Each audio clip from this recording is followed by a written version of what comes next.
حضرت عبداللہ بن مسعود رضی اللہ عنہ کتنے جزم کے ساتھ، پختگی کے ساتھ الا حرف تنبیہ کو داخل کر کے اور نماز کی نسبت حضور کی طرف کر کے فرماتے ہیں الا اخبرکم بصلاۃ رسول اللہ، کیا میں تمہیں رسول اللہ کی نماز کی خبر نہ دوں؟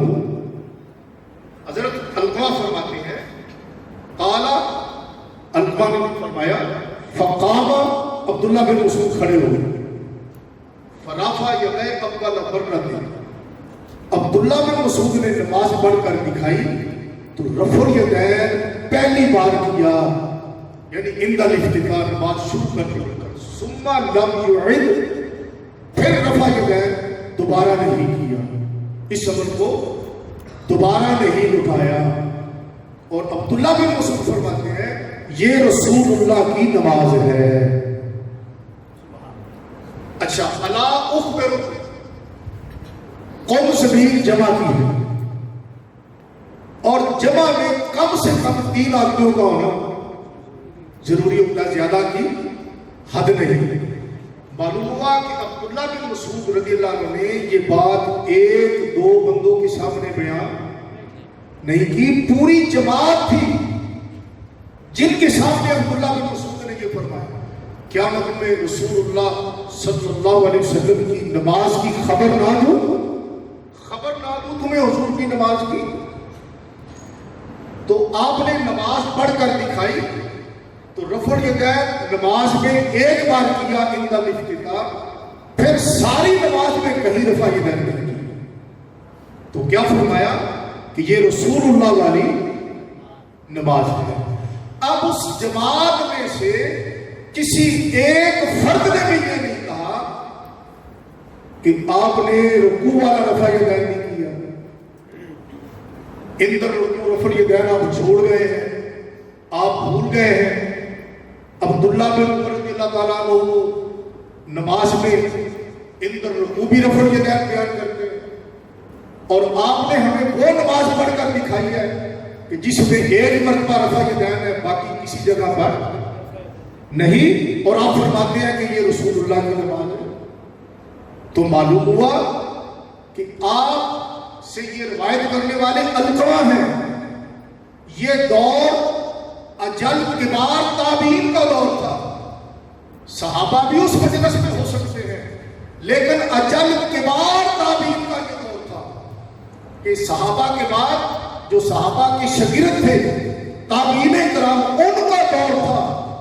یہ حدیث جہاں سنت نبوی کو بیان کر رہی ہے، وہاں پر صحابہ کی نماز اور دور تابعین کی خوب ترجمانی کر رہی ہے کہ تابعین کی جو جماعت تھی ان کا بھی یہی عمل تھا جو حضرت عبداللہ بن مسعود نے انہیں بیان فرمایا۔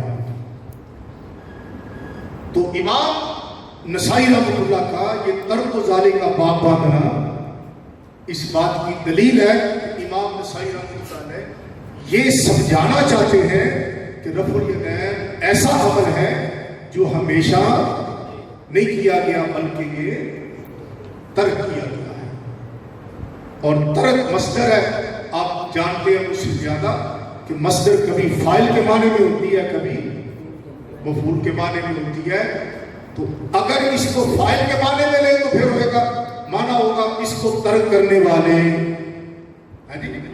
پھر بھی ترک کا معنی ہے، اور اگر اس کو مفعول کے معنی میں لیں تو پھر معنی ہوگا کہ ترک کیا گیا، چھوڑا گیا۔ یہی ہم کہتے ہیں، جو بات امام بخاری کے شاگرد نے کہی ہے وہی احناف کہتے ہیں کہ رفع الیدین ہوا ہے پھر اس کو چھوڑ دیا گیا۔ رفع الیدین نہ کرنے کے جو دلائل ہیں یہ کثیر تعداد میں موجود ہے، لیکن جب نفس مسئلہ سمجھ آ جائے تو پھر دلائل پیش کرنے میں اور سمجھنے سمجھانے میں کافی آسانی ہوگی۔ اب یہاں پر امام نسائی رحمۃ اللہ نے مسئلے کو ختم نہیں کیا، بلکہ انہوں نے اس مسئلے کو اس کی تہ تک پہنچایا ہے۔ مسلم شریف میں امام مسلم رحمۃ اللہ نے 3 صحابہ سے رفع الیدین کی حدیث کو بیان کیا. 2 یہی صحابہ عبداللہ بن عمر رضی اللہ عنہ، مالک بن مبارک رضی اللہ عنہ، اور تیسرے حضرت وائل بن حجر رضی اللہ عنہ.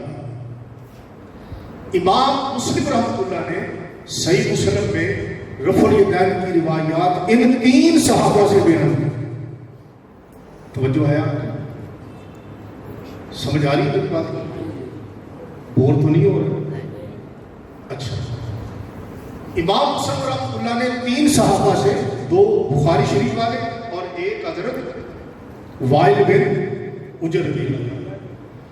اب امام نسائی رحمۃ اللہ نے مسلم کی جو حدیث ہے ان کا بھی جواب دیا ہے.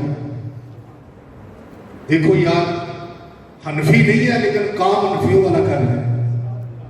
یہ امام اعظم ابو حنیفہ کی کرامت ہے. اب امام نسائی رحمۃ اللہ نے اس جہاں پر یہ حدیث ہے ترک و ذالکہ، اس حدیث کا نمبر ہے جناب 1027 ترک و ذالکہ جو باب باندھا ہے 1027 حدیث کا نمبر. اب اس سے 1 صفحہ آگے امام نسائی رحمۃ اللہ علیہ آگے پھر باب باندھتے ہیں. باب رفع الیدین عند الرکوع من الرکوع.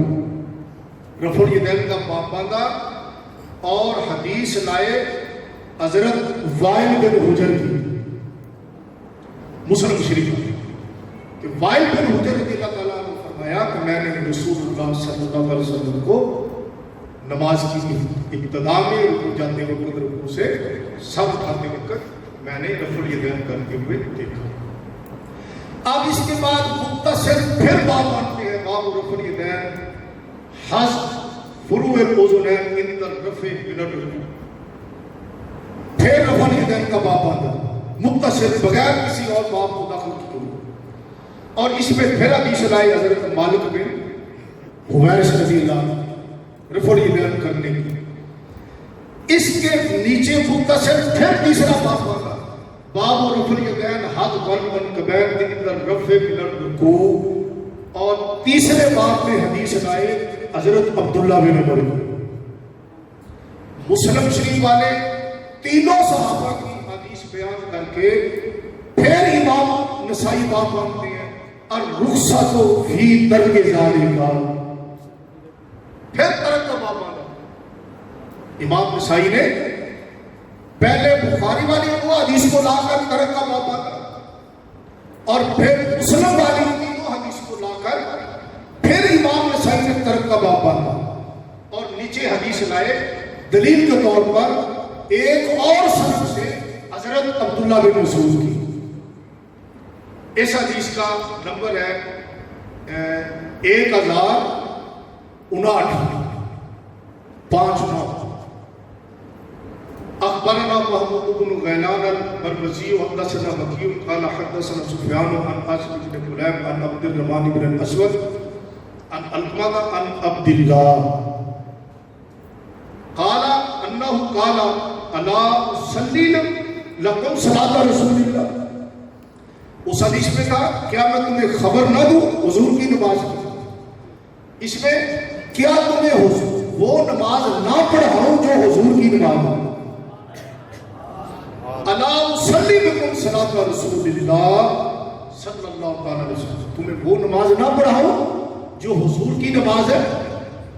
فصلا فوراً. آپ جانتے ہیں الفاء للتعقیب مع الوصل کہ جو فا ہوتی ہے اس کا اصل معنی ہے یہ تعقیب مع الوصل کے لیے ہوتا ہے، یعنی فوراً کام کرنا. فصلا یہ فرمانے کے بعد فوراً آپ نے نماز پڑھی. فصلا فلم یرفع یدیہ الا مرۃ واحدہ. تو آپ نے رفع الیدین نہیں کیا سوائے ایک مرتبہ کی. کیا فرمایا؟ یہ نماز رسول اللہ کی نماز ہے. اب جو بات قابل توجہ ہے وہ یہ ہے کہ امام بخاری رحمۃ اللہ کی دونوں صحابہ سے مروی روایات کو لا کر امام نسائی نے ترک کا باب باندھا، دلیل کے طور پر عبداللہ بن مسعود رضی اللہ عنہ کی حدیث بیان فرمائی، اور پھر مسلم شریف والے تینوں صحابہ کی حدیث کو لا کر پھر ترک و ظالم کا باب باندھا، اور دلیل کے طور پر حضرت عبداللہ بن مسعود کی حدیث کو بیان کیا۔ یہ رفع الیدین کا ترک صحاح ستہ کی معتبر کتاب سنن نسائی سے موجود ہے، یہ کوئی فقہ کی کتاب نہیں ہے۔ تو یہ بات آپ دلیل دیتے وقت ذہن نشین فرمائیں تو انشاءاللہ تعالیٰ مخالف جو ہے اس پر ایک سختے کی کیفیت تاری ہوتی ہے۔ اچھا، کیا ترک کے الفاظ صحاح ستہ میں اور بھی موجود ہیں، اور بھی کسی روایت میں ہے؟ ہاں، ترک کے اور بھی الفاظ موجود ہیں۔ یہ دیکھو میں آپ کی خدمت میں یہ ایک اور روایت پیش کرتا ہوں سنن ابی داؤد شریف سے۔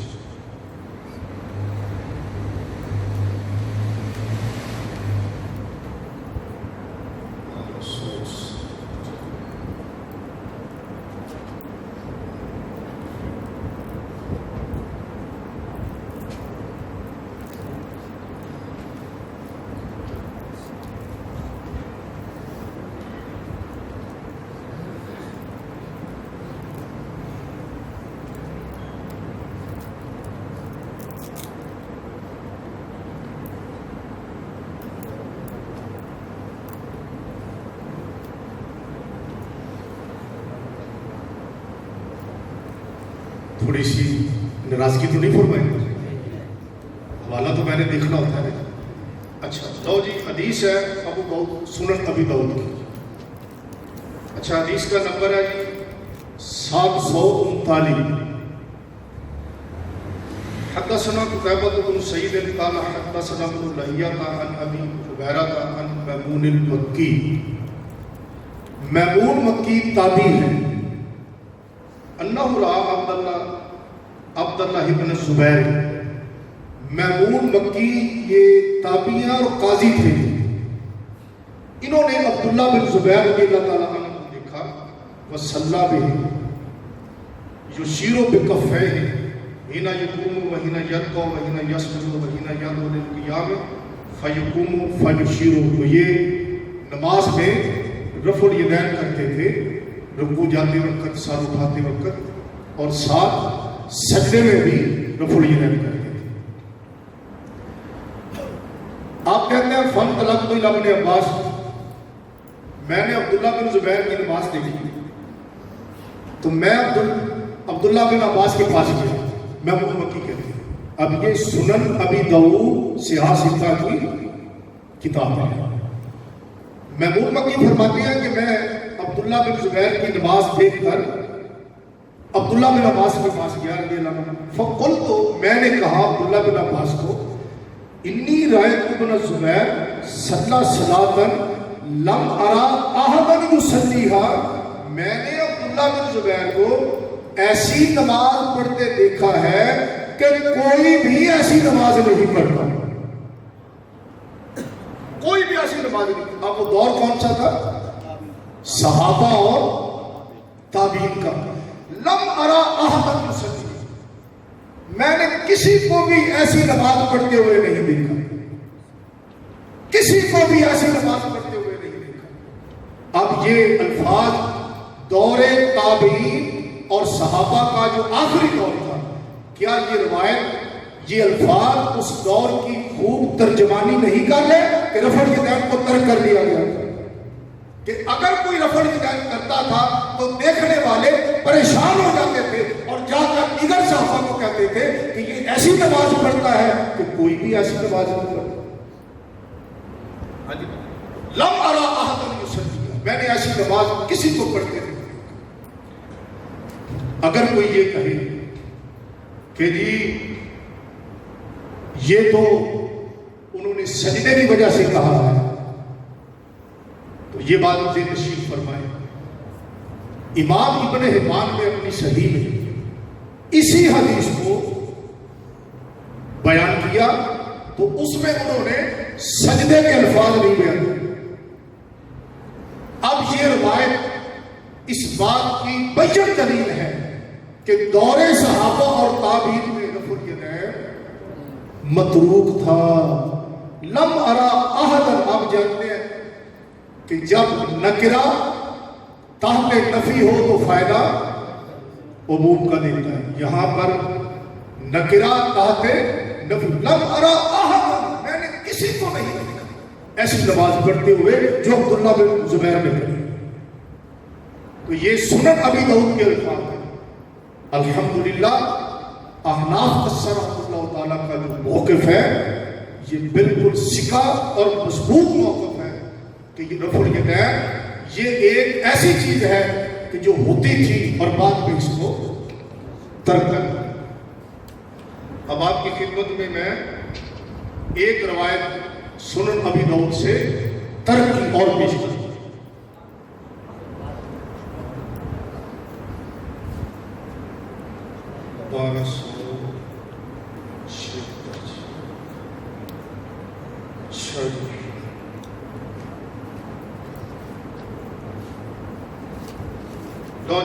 سنن ابی داؤد حدیث کا نمبر ہے 723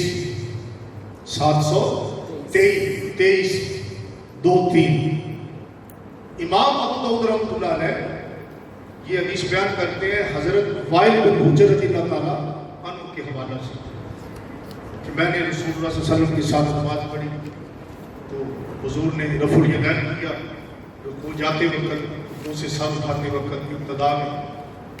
جب یہ حدیث بیان کی تو اس میں وَإِذَا رَفَعَ رَأْسَهُ مِنَ السُّجُودِ أَيْضًا رَفَعَ يَدَيْهِ حَتَّى فَرَغَ مِنْ صَلَاتِهِ.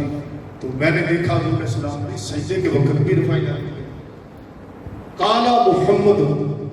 اب یہ روایت بیان کرنے کے بعد اس کا راوی محمد بن جوہادہ ابن حبان صحیح ابن حبان میں کہتے ہیں کہ محمد بن جوہادہ یہ ثقہ راوی ہے اور مضبوط ترین راویوں میں سے ہے. اب انہوں نے کیا کہا فَذَكَرْتُ ذَلِكَ لِلْحَسَنِ بْنِ أَبِي الْحَسَنِ. اس حدیث کا راوی محمد بن جوہادہ کہتے ہیں کہ میں نے حضرت وائل بن حجر کی یہ رفع الیدین والی حدیث حضرت حسن بن ابو الحسن یعنی امام حسن بصری کو سنا. میں نے ان سے اس حدیث کا ذکر کیا. فقال، اب امام حسن بصری تابعی ہیں، ٹھیک، یہ دور صحابہ بھی ہے اور دور کبار تابعین کا دور ہے. اب امام حسن بصری نے کیا فرمایا، یہ سنن ابی داؤد ہے سیاستہ کی کتاب. فقال یا صلاۃ رسول اللہ صلی اللہ علیہ وسلم، یہ رسول اللہ علیہ السلام کی نماز ہے. فالہ من فالہ وترکہ من ترکہ، جس نے کیا اس نے کیا، جس نے چھوڑ دیا اس نے چھوڑ دیا. اب ان سے پوچھو کہ یہ چھوڑنے والے کون تھے؟ دور صحابہ کا ہے نا، تابعین کا دور ہے. یہ کہتے ہیں جی کوئی صحابی رفع الیدین کے بغیر نماز نہیں پڑھتا، تابعین پڑھتے تھے. امام حسن بصری فرماتے ہیں تارکہ من تارکہ، چھوڑ دیا جس نے اس کو چھوڑ دیا. اب یہ ترک کے الفاظ ایک تابعی کی زبان سے امام ابو داؤد نے بیان کیا.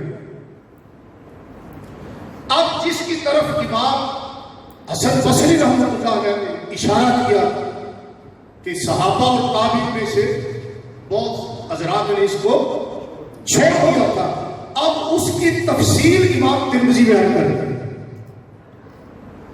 اس کی تفصیل کو امام ترمذی رحمۃ اللہ نے بیان کیا. اب امام ترمذی رضی اللہ تعالیٰ عنہ اس کو لائے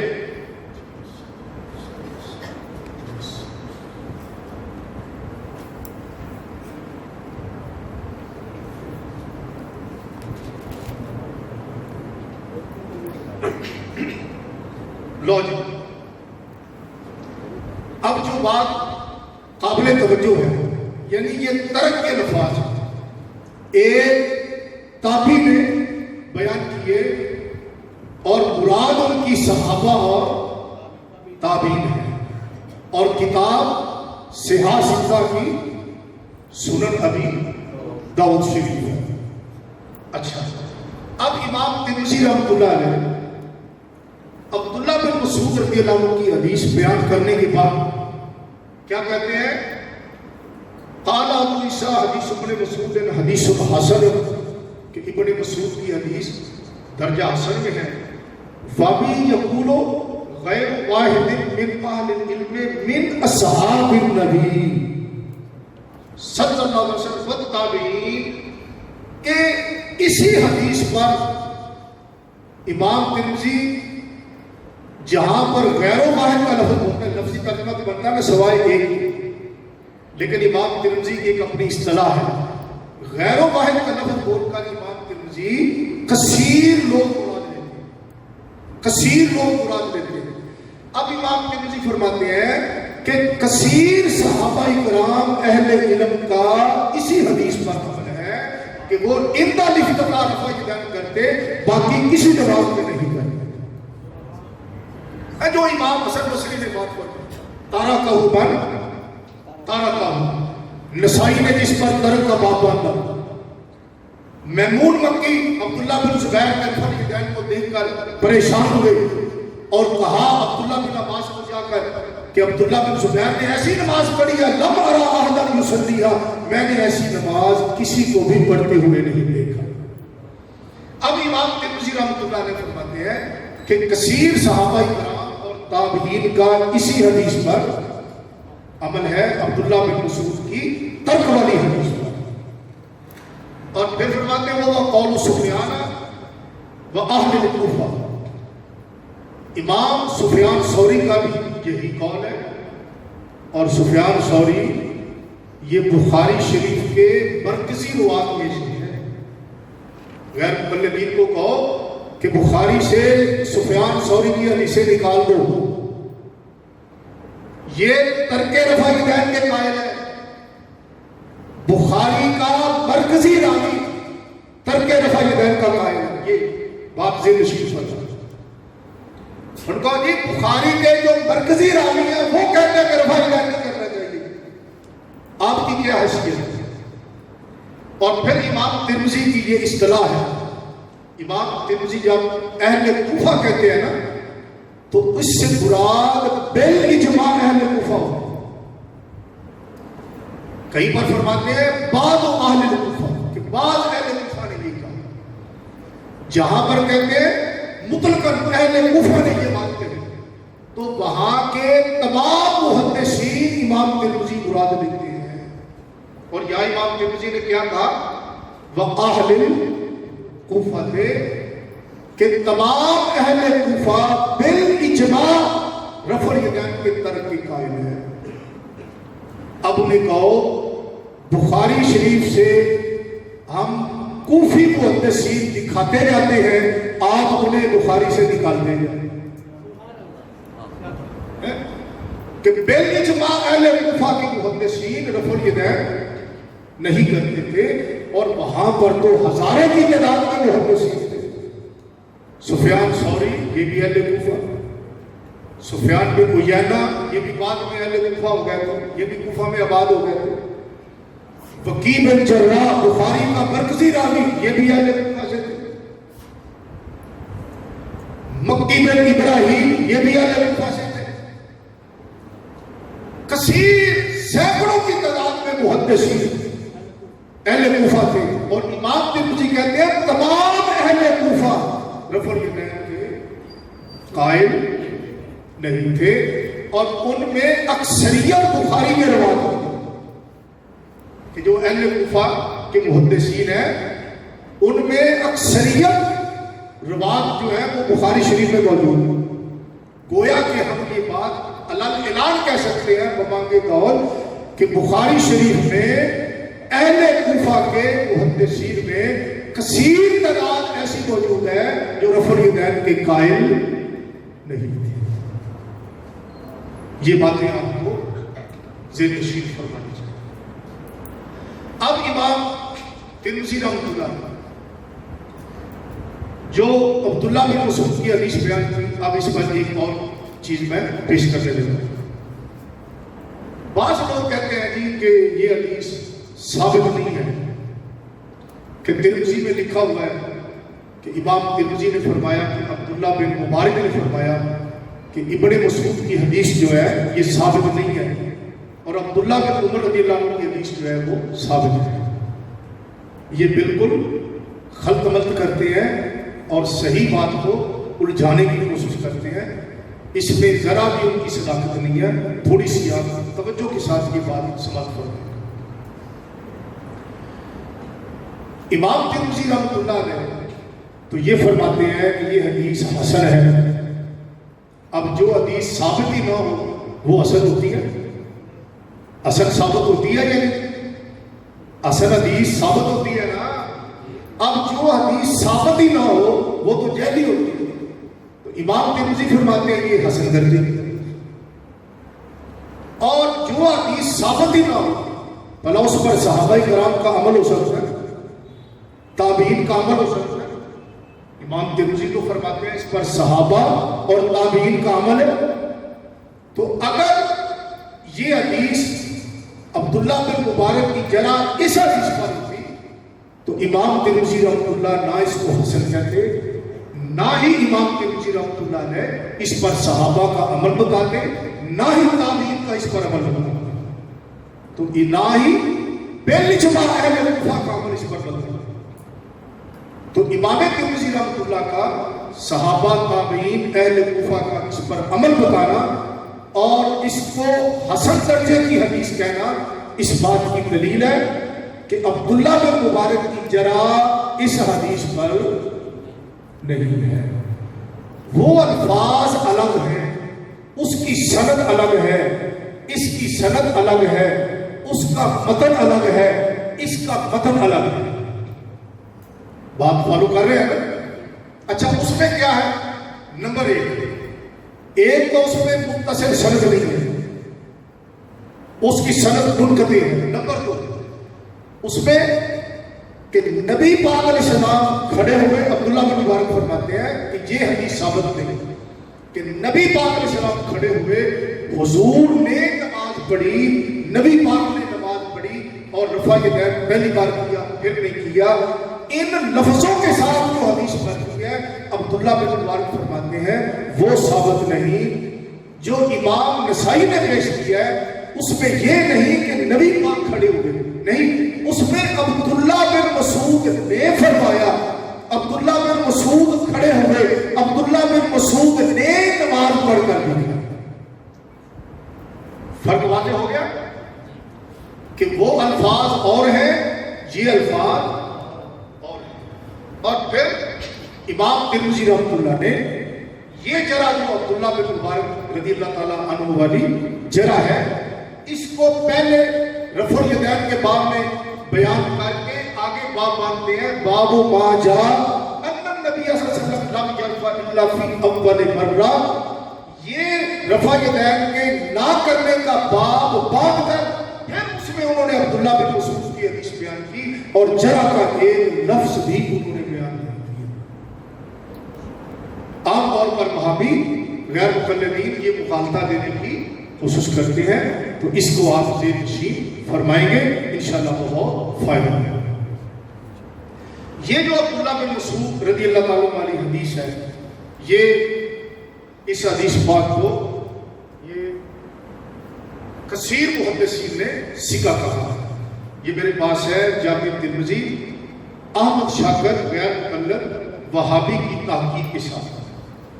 احمد شاکر وہابی اس حدیث کو پر شرح میں لکھتا ہے، کہتا ہے حاذ الحدیث صححہ ابن حزم وغیرہ من الحفاظ وهو حدیث صحیح۔ کہتا ہے ابن حزم نے وغیرہ من الحفاظ، اس کے بغیر اور بہت سے حدیث کے حافظوں نے اس حدیث کو صحیح کہا ہے، وهو حدیث صحیح، پھر اپنا فیصلہ دیتا ہے کہ یہ حدیث صحیح ہے۔ یہ جامع ترمذی یہ بیروت لبنان کی چھپی ہوئی ہے، اس کا جلد نمبر 2 ہے، صفحہ نمبر 41 ہے، اس صورت کی ہے۔ یہ 5 جلدوں پر مشتمل ہے، یہ بیروت لبنان کی مطبوع ہے۔ احمد شاکر یہ وہابیوں میں بڑا بلند پایا محقق اور محدث شمار ہے، وہ کہتا ہے کہ یہ حدیث صحیح ہے، ابن حزم نے اس کو صحیح کہا، اور بہت سے حدیث کے حافظوں نے اس حدیث کو صحیح کہا ہے۔ اور آگے اس نے بڑے لطف کی بات کی، کہتا ہے وما قالوا فی تعلیلہ لیس بعلۃ، کہ جن لوگوں نے اس حدیث میں اس کے ضعیف ثابت کرنے کے لیے کوئی علت بیان کی ہے، قالوا، وہ کہتا ہے حقیقت میں لیس بعلۃ، کوئی وہ علت نہیں ہے، کوئی ایسی صحیح علت نہیں ہے جو اس حدیث کو درجہ شیخ سے گرا دے۔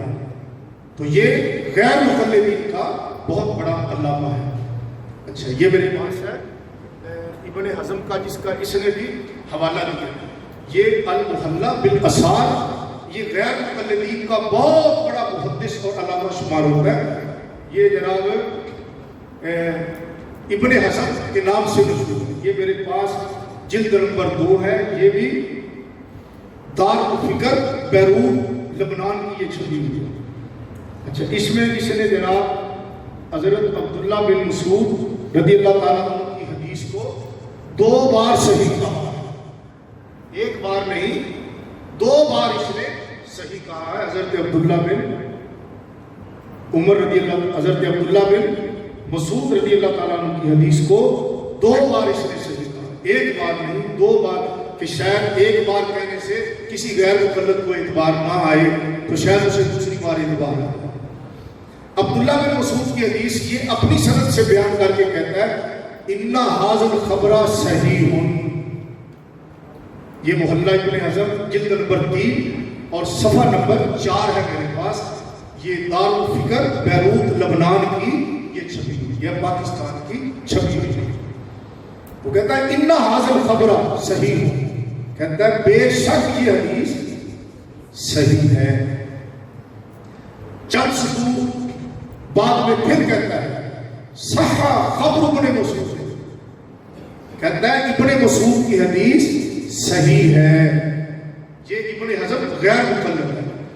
اچھا، اسی طرح اس حدیث کو ماضی قریب میں ان کا ایک بہت بڑا محدث گزرا ہے ناصر الدین البانی، وہ دنیا سے رخصت ہو چکا ہے، تو اس نے اپنے گمان کے مطابق ابو داؤد کی صحیح حدیثیں اس نے الگ کی، ضعیف حدیثیں الگ کی، سنن نسائی کی ضعیف حدیثیں اس نے الگ کی، صحیح الگ کی، ابو داؤد کی صحیح حدیثیں الگ کی، ضعیف الگ کی، نسائی کی حدیثیں اس نے صحیح الگ کی، ضعیف الگ کی۔ جو اس کی صحیح نسائی، صحیح سنن ابی داؤد، صحیح ترمذی، تینوں کتابوں میں وہابیوں کا محقق ناصر الدین البانی تینوں کتابوں میں کہتا ہے کہ عبداللہ بن مسعود کی حدیث یہ صحیح حدیث ہے۔